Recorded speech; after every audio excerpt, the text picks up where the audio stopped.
Oh yeah, that's Patty. Yeah. Alright, here we go. You gotta ask the questions though. Oh, you're gonna edit it out, right? Yeah. Alright. Alright, what's up, you pricks? Come here. We got a special guest here. Our co-host, Cole Cruz. What's up, boys? Being a prick. And we got prick number 2 over here. How we doing? Jackson Legro. I'm not fucking with this guy. We got the Beer League Beauties podcast, episode 9er. Fired up for this?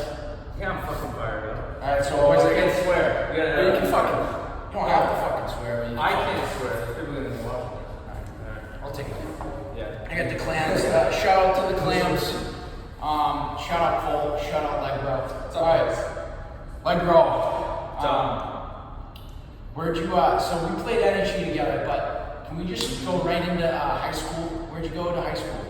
Yeah, so I started my freshman year. I decided to leave Exeter, go to Lawrence Academy, and went there thinking I was going to play hockey. Ended up getting the fucking sniz. It was a tough bounce, so that summer I worked my butt off. Went back to Lawrence my sophomore year, got snizzed again. So that's when I made the decision to leave.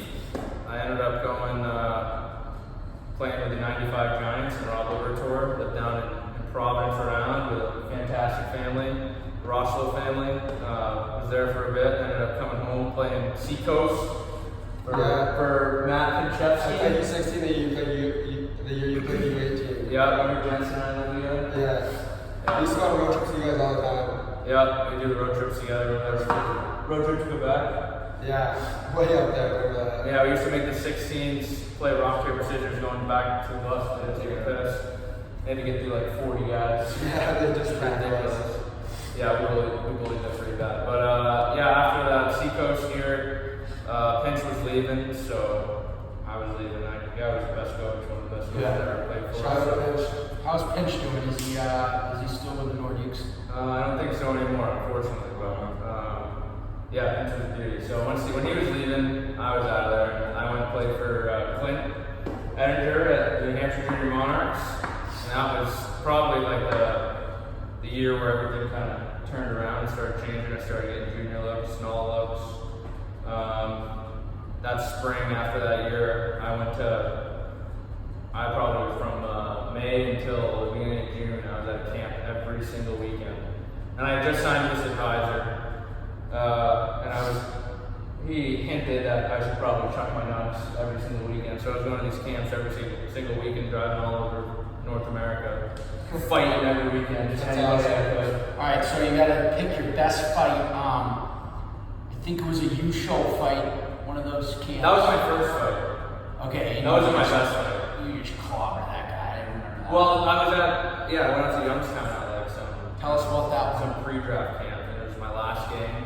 And I was wearing a visor for the first time. I was 16, and I didn't really bring much to the table, so I was like, I'm gonna fight somebody. And this guy like ran me at the point, stuck me in the face, and he had a cage on. And I was like, you know what, this guy, I'm just gonna punch him out. And he ran me at the point again. I was like, all right, let's do it. And he said yes, and I thought, Did you take the cage off? well, I grabbed him. He grabbed right in the ear. I had this like trick that this guy I worked with. He told me to pull on the cage, like right at the ear, and I'll pull the cage off. So I pulled the cage off, and the guy's like pulled it off. He falls forward, and I get him with a good uppercut. He went down the ground, came up with his hands up. Yeah. Ridiculous. But That's probably a penalty level. Well, it was like a scrimmage game, so like they didn't really give out penalties. They just let everyone tap their sticks, went back to the bench, and yeah, that was that. My mom got a video of that one. That's awesome. But no, probably my best. There's two of them. There was one fight was at Maine Nordiques camp. My second year I went back, so it was at training camp, and their fighter, Keaton Patterson. I knew I had to go. Like that was like something I was going to do there. And I'd asked him like before the game if he wanted to give it a go in the All-Star game, and I don't know what happened. Like we had just scored, and he skated up the face-off. And I was like, "Hey, like Patty, let's go!" And I remember we won that face-off, and he like swooped in from the left wing and finished his check on me, and I was like, let's do it. And we squared up, and that was a good one.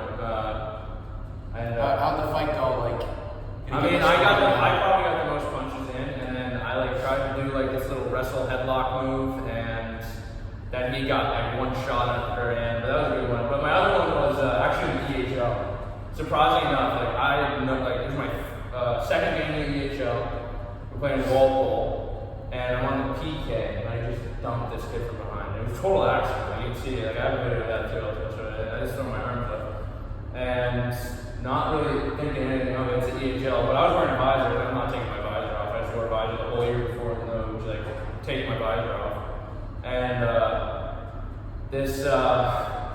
I had no idea who he was at the time. Like, he came down, slashed my stick out of my hands, and said, "Let's go." Like, and I was like, I had no. It was the EHL. Like, all right, well, I got to say answer the bell here.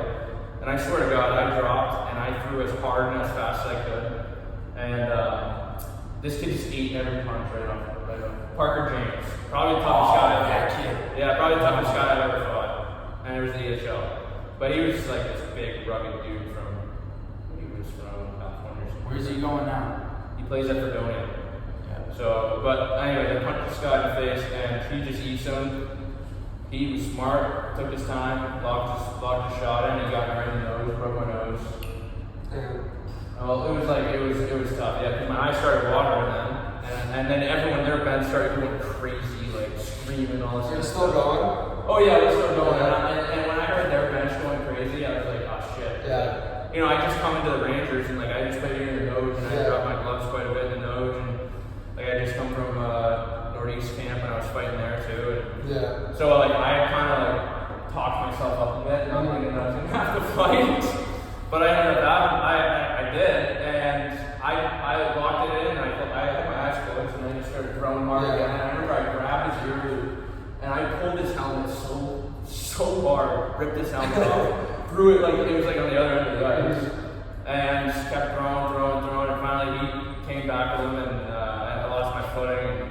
I wasn't really knocked out, but it was a lot of heavy blows. So. Yeah, that's sick. And so let me ask you two questions for both of you guys. So Jackson, how's it feel like when you're in the midst of the fight? Like what's going on through your head? Nothing. Just black. Anger. Like I would always psych myself up. Like I would honestly, like I know it sounds crazy, but like I would look at the other guy. There were times in Maine where like I just get tapped on the shoulder and like you have to fight that guy. Like you're going with that guy. And I was like, all right, so I'm gonna do that. I remember Connor Kennedy was the first year. You were there for that one. Yeah. That was Crazy Sweet. Remember the Crazy Sweet? Yeah. And I remember that was like our first like real square up, like, well not really, but there was one before at a couple of camps, but, and that was one where like I just tucked my head and I threw as hard and I was connecting with his face and he was hitting me with uppercuts, hitting me right in the face, and man, like I got my 3 of the shoulder pads ripped off, like my hands were all ripped up, like that was a good fight, but yeah, no, I just would like look at the other guy and be like, I would think something messed up, like he like hit my sister or hit my mom or something like that. Like I swear to God, I'd get so mad. I hate him. You'd have to hate him.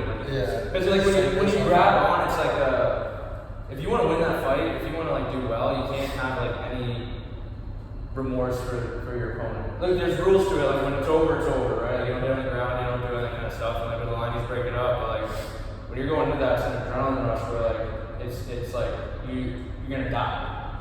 This is like life or death when you're going into this. I don't know. Like you had that 6 square up in Lincoln Bowl. Yeah. Like you have to get yourself psyched up like that. I'm gonna kill this guy. It's either me or him. Exactly. It's just like you gotta punch or you're gonna get punched. So you just start throwing. Yeah. And I think that you're just like chucking out as hard as you can. You can't be afraid. Hopefully you don't get fucking hit, but like. Yeah. But you can't go into it afraid. No. You just don't even think. You just go into it. Yeah. See, even the skill guys know how to fight.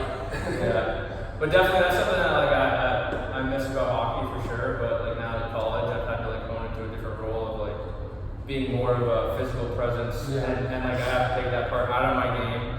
And you know maybe one day like when college is over, that if an opportunity presents itself, like I absolutely would play that role and do that. And I think that's it. Yeah, we had it's like I put so much time and effort into hockey my whole life. Yeah. And I've been cuffed to teams, and they'd be like, how much of a fuck you would it be like, oh, like all those people that fucking said I suck. Yeah. The minute I stepped foot on pro ice, like, yeah, that's motivation. Yeah. But who knows? I can take a fucking desk job and doing something else too. I don't know. Like that's down the road. So Yeah. We had this kid on our team last year.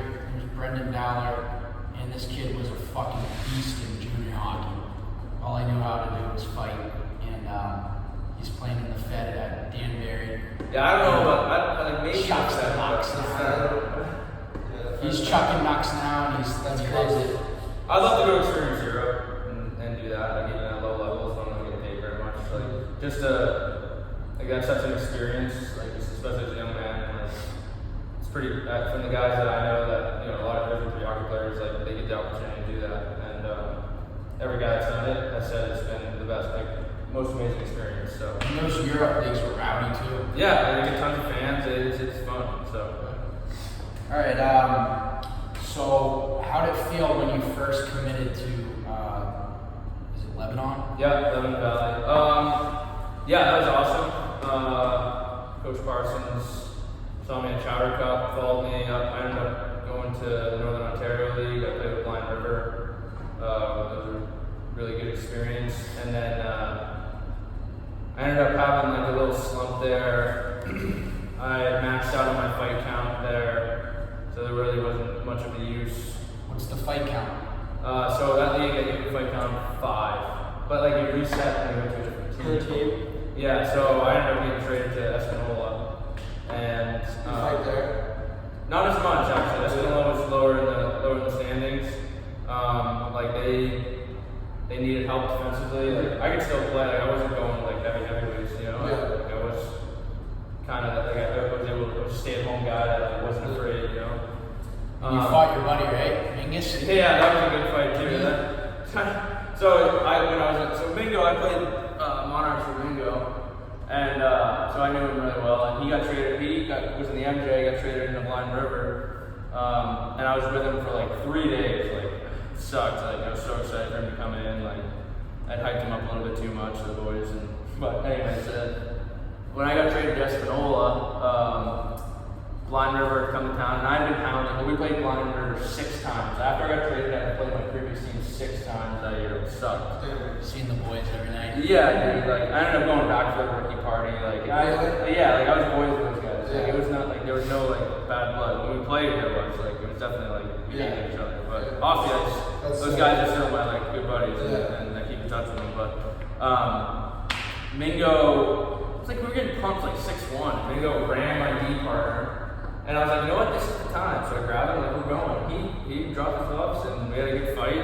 The announcer went crazy. It was a cool call. They started playing Rocky music mid-fight. It was like a Friday night, like a bunch of people in the place. And I don't know why, but like, I maybe got an instigator, and anyways, we got thrown out of the game. And we went and got Wendy's cheeseburgers. We went down to Wendy's.